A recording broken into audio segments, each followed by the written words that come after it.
lagi sama aku Nisa Hoirina, fashion designer, content creator, dan juga entrepreneur.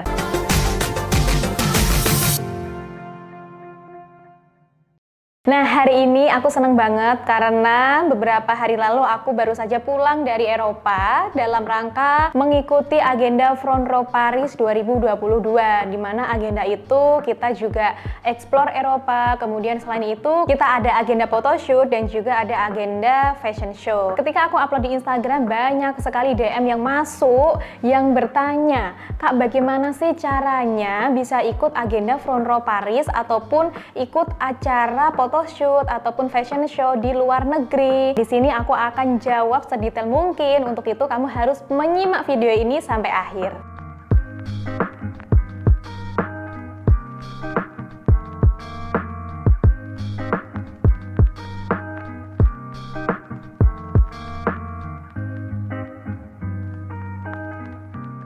Disclaimer dulu, di sini aku akan sharing bagaimana cara mengikuti fashion show di luar negeri, khususnya di event Front Row Paris 2022.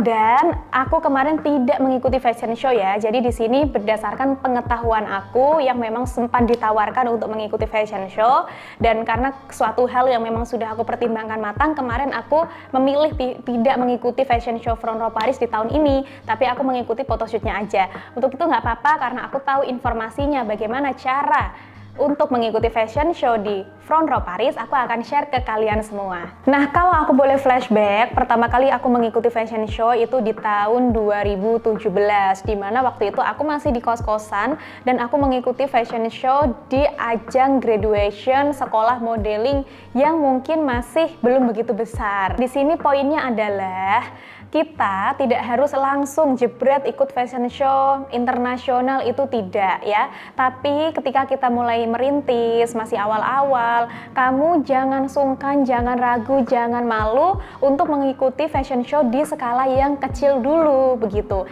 Karena ketika semakin banyak kita jam terbang fashion show, semakin banyak kita punya pengalaman, semakin banyak kita punya feel ataupun punya sense ataupun daya untuk membaca peluang pasar itu seperti apa ketika kita akan mengikuti fashion show. Dari fashion show skala kecil, kita juga bisa berlatih bagaimana sih cara menyiapkan koleksi dengan matang, bagaimana sih cara biar koleksi ini tuh bagus kalau di panggung, bagaimana sih cara membuat gaun dengan standar yang kualitas yang bagus untuk fashion show, bagaimana sih membuat gaun dengan fit di badan model tanpa fitting sebelumnya gitu. Nah, dari pengalaman-pengalaman itu bisa membawa kita ke skala fashion show yang lebih besar. Jadi kalau seandainya kita langsung mengikuti fashion show besar, sangat disayangkan kalau kurang maksimal, karena tentu saja budget, biaya semua yang kita keluarkan itu besar. Jadi harapannya impact atau dampaknya juga besar. Kemudian yang kedua adalah bangun relasi. Ini penting banget karena untuk event-event fashion show ini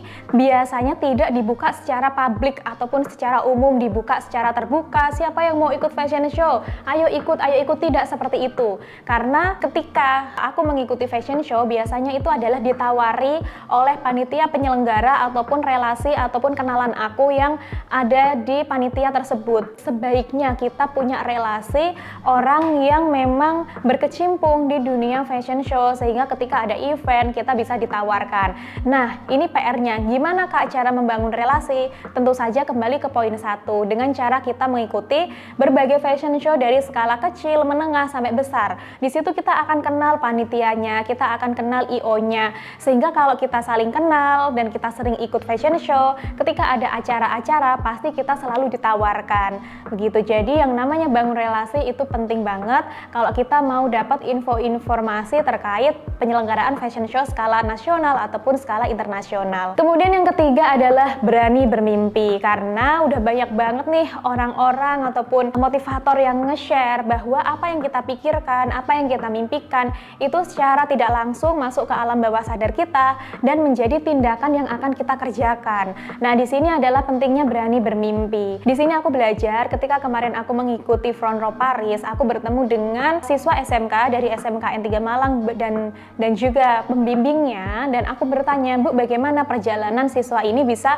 mengikuti fashion show ini?" Ibu gurunya bilang, "Ini berawal dari mimpi mimpi kita, Mbak. Ini perjuangan kakak-kakak kelas yang sudah mau berjuang, kita ajak untuk bersusah-susah mengikuti fashion show, setiap fashion show, sehingga ini ketika ada event seperti ini, tibalah di tahunnya anak ini gitu, di tahunnya angkatan ini. Maka ini yang dipilih berawal dari mimpi para guru yang kemudian disupport, disambut baik oleh para siswa-siswanya. Ini adalah kekuatan mimpi. Di situ kalau kita di sini berpikir, aku mah usahanya masih kecil, usahanya masih sedikit omsetnya, mana mungkin bisa ikut fashion show ke luar negeri, itu jangan pernah berpikiran seperti itu. Kita harus bermimpinya itu kita set dengan mimpi yang terbaik, mimpi yang besar, maka tindakan kita akan secara nggak langsung mengarah ke situ. Berhubung dunia fashion ini adalah industri kreatif, ternyata kita itu memiliki banyak sekali support system dari berbagai stakeholder. Salah satunya lembaga yang support para industri fashion itu banyak sekali, dan kita bisa masuk ke lembaga-lembaga,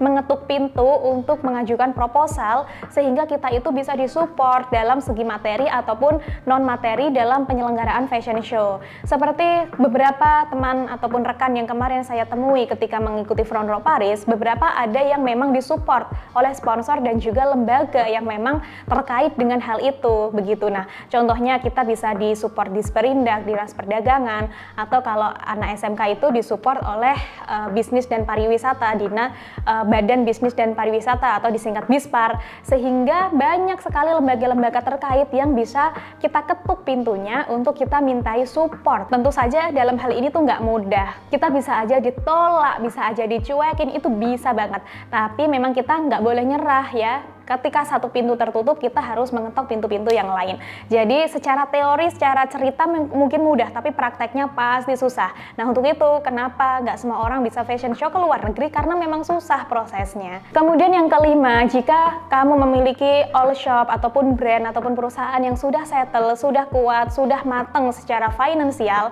kamu mungkin bisa langsung menggunakan dana promosi di perusahaan. Jadi memang kalau misalnya kamu ada dana, mampu, cukup, dan masih aman cash flow-nya, berangkatlah kalau memang itu ada dana. Tapi tentu saja untuk menjadi bisnis yang settle itu butuh proses banget ya.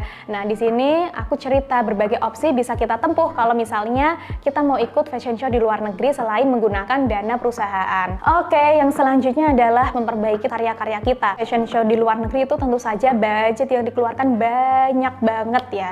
Selain budget untuk ongkos ke sana, juga budget untuk membuat koleksi, untuk bagasi ya. Pastinya kita kan banyak bawaan barang dan bagasinya over, sehingga kita harus menampilkan karya yang terbaik. Sangat-sangat disayangkan kalau kita sudah jauh-jauh ke sana, karya yang kita tampilkan biasa saja. Untuk itu, ketika kita mengikuti fashion show satu dengan fashion show lainnya, kita harus memperbaiki terus karya-karya kita, mengevaluasi terus karya di fashion show ini kurangnya apa, kelebihannya apa, kita terapkan di fashion show yang selanjutnya gitu. Jadi makanya aku sarankan sebelum kamu mengikuti fashion show luar negeri, kamu harus atau lebih baik sekali punya pengalaman sudah mengikuti beberapa fashion show di segala tingkatan. Oke, itu aja informasi dari aku. Semoga bermanfaat dan tetap semangat untuk berkarya. Bye-bye!